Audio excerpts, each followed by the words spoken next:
نحمده ونصلي على رسوله الكريم. أعوذ بالله من الشيطان الرجيم. بسم الله الرحمن الرحيم. ادع إلى سبيل ربك بالحكمة والموعظة الحسنة. صدق الله العظيم. اللهم صل على سيدنا ومولانا محمد وآله وسلم. صلاة وسلاما عليك يا سيدي يا حبيبي يا رسول الله صلى الله تعالى عليه وسلم.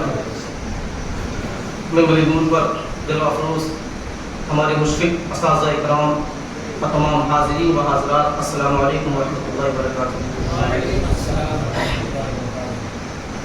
حضرات، میرا موضوع سخن نبی کریم صلی اللہ تعالی علیہ وسلم کی دعوت الی اللہ اور تبلیغ ہے. دعوت اور تبلیغ ایک ایسا موضوع ہے جو آج ہماری تقریروں سے تقریباً غائب ہو چکا ہے.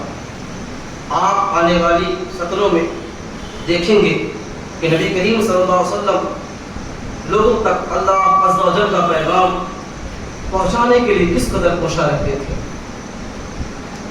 اللہ نے قرآن پاک میں ارشاد فرمایا ادعو الی سبیل ربک بالحکمۃ والموعظۃ الحسنہ. اے رسول معظم صلی اللہ تعالی علیہ وسلم، آپ اپنے رب کی راہ کی طرف حکمت اور عمدہ نصیحت کے ساتھ دلائیں اور ان سے بحث بھی ایسے انداز سے کیجیے جو نہایت حسین ہو. اب ہم رسول اللہ صلی اللہ علیہ وسلم کی حیات مبارکہ کے آخری ایام کے تذکرے تک پہنچ رہے ہیں، لیکن اس تذکرے کے لیے رہبر قلم کو آگے بڑھانے سے پہلے مناسب معلوم ہوتا ہے کہ ذرا ٹھہر کر آقا علیہ السلام کے اس جلیل الشان عمل پر ایک اجمالی نظر ڈالیں جو آپ کی زندگی کا خلاصہ ہے اور جس کی بنا پر آپ کو تمام نبیوں اور پیغمبروں کا یہ امتیازی مقام حاصل ہوا کہ اللہ تعالی نے آپ کے سر پر اولین و آخرین کی سیادت کا تاج رکھ دیا.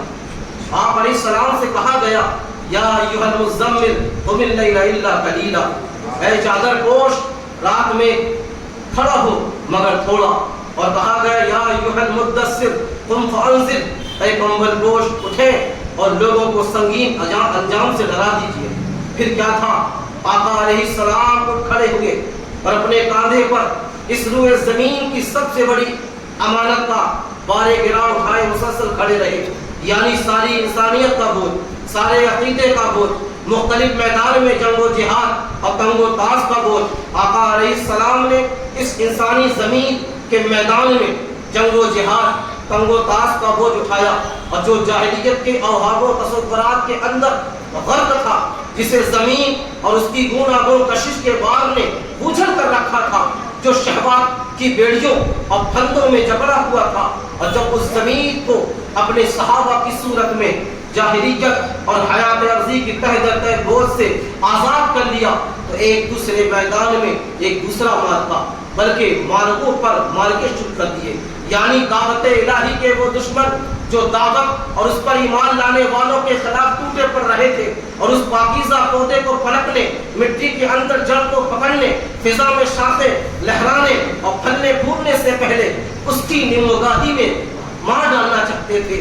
ان دشمنان دعوت کے ساتھ آقا علیہ السلام نے پیہم مارکہ آرائیہ شروع کی اور ابھی جزیرت العرب کے مارکوں سے فارغ بھی نہ ہوئے تھے کہ روم نے اس نئی امت کو دبوچنے کے لیے اس کی سرحدوں پر تیاریاں شروع کر دیں.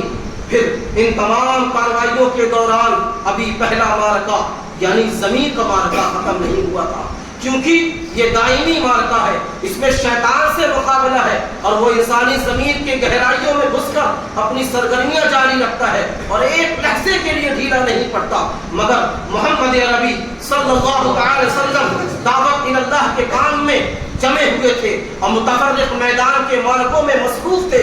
دنیا آقا علیہ السلام کے قدموں پر ڈھیر تھی مگر آپ تنگی و ترشی سے گزر بسر کر رہے تھے. اہل ایمان آپ کے ارد گرد امن و راحت کا سایہ پھیلا رہے تھے مگر آپ جہد و مشقت اپنائے ہوئے تھے. مسلسل اور کڑی محنت سے سابقہ تھا مگر ان سب پر آپ نے صبر جمیل اختیار کر رکھا تھا. رات میں قیام فرماتے تھے اور ساری دنیا سے کٹ کر مولا کی طرف متوجہ ہو جاتے تھے.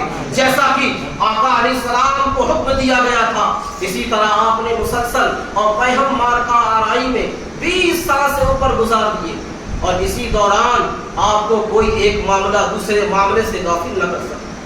یہاں تک کہ اسلامی دعوت اتنے بڑے پیمانے پر کامیاب ہوئی کہ عقلیں حیران رہ گئیں۔ سارا جزیرۃ العرب آپ کا تابع فرما بردار ہو گیا، اس کے افق سے جاہلیت کا غبار چھٹ گیا، بیمار عقلیں تندرست ہو گئیں، یہاں تک کہ بتوں کو چھوڑ کر بلکہ توڑ دیا گیا، توحید کی آوازوں سے فضا گونجنے لگی، اور ایمان جدید سے حیات پائے ہوئے صحرا کا شبستان وجود اعظم سے لرزنے لگا، اور اس کی بنا پر اللہ اکبر کی صدائیں چیخنے لگیں۔ قرآن مجید کی آیت تلاوت کرتے اور اللہ عز و جل کے احکام قائم کرتے ہوئے شمال و جنوب میں پھیل گئے، بکھری ہوئی قومیں اور قبیلے ایک ہو گئے، انسان بندوں کی بندگی سے نکل کر اللہ کی بندگی میں داخل ہو گیا، اور اب نہ کوئی قاہر ہے، نہ مقہور ہے، نہ مالک ہے، نہ مملوک، نہ حاکم ہے، نہ محکوم، نہ ظالم ہے، نہ مظلوم، بلکہ سارے لوگ اللہ کے بندے ہیں، اور آپس میں بھائی بھائی ہیں، ایک دوسرے سے محبت رکھتے ہیں، اللہ کے احکام بجا لاتے ہیں۔ اللہ نے ان سے جاہلیت کا غرور،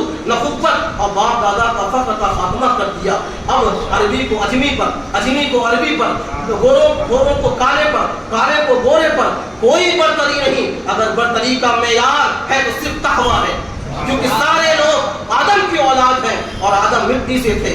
غرض اس دعوت نے انسانی زندگی پر ایسا اثر دکھایا کہ روح انسان کو وہم و خرافات، بندگی و غلامی، فساد و تعفن، گندگی و انا سے نجات دلائی، اور معاشرہ انسان کو ظلم و طغیان پر گندگی و بربادی، طبقاتی امتیازات، حکام کے استبداد اور کاہنوں کے رسوا کن تسلط سے چھٹکارا دلایا، اور دنیا کی عفت و نظافت، ایجادات و تعمیر، آزادی و تجدد، معرفت و یقین، وثوق و ایمان، عدالت و کرامت اور عمل کی بنیادوں پر زندگی کی والدگی، حیات کی ترقی اور حقدار کی حق رسائی کے لیے تعمیر کیا۔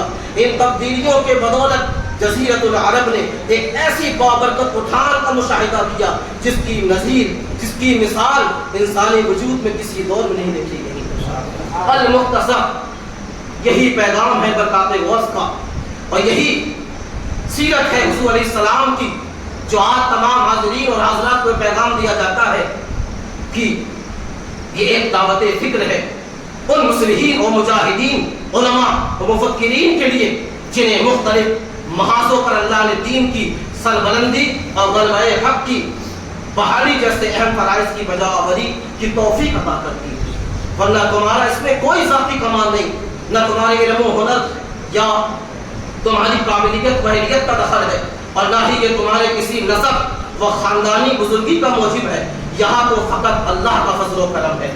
یہ وہ جو چاہے تو ابو جہل اور ابو لہب جیسے قریشی سرداروں کو دھکے دے کر اپنی بارگاہ سے بے دین اور کافر کر کے نکال دے، اور وہ چاہے تو حبشہ سے ایک سیاہ غلام حضرت بلال رضی اللہ عنہ کو اٹھا کر امت کا سردار بنا دے، وہ چاہے تو منافقوں کے سردار عبداللہ ابن ابی کو جہنم نصیب کر دے، اور چاہے تو فارس سے حضرت سلمان فارسی رضی اللہ عنہ کو لا کر مدینہ کے صحابہ میں اعلیٰ مقام عطا فرمائے۔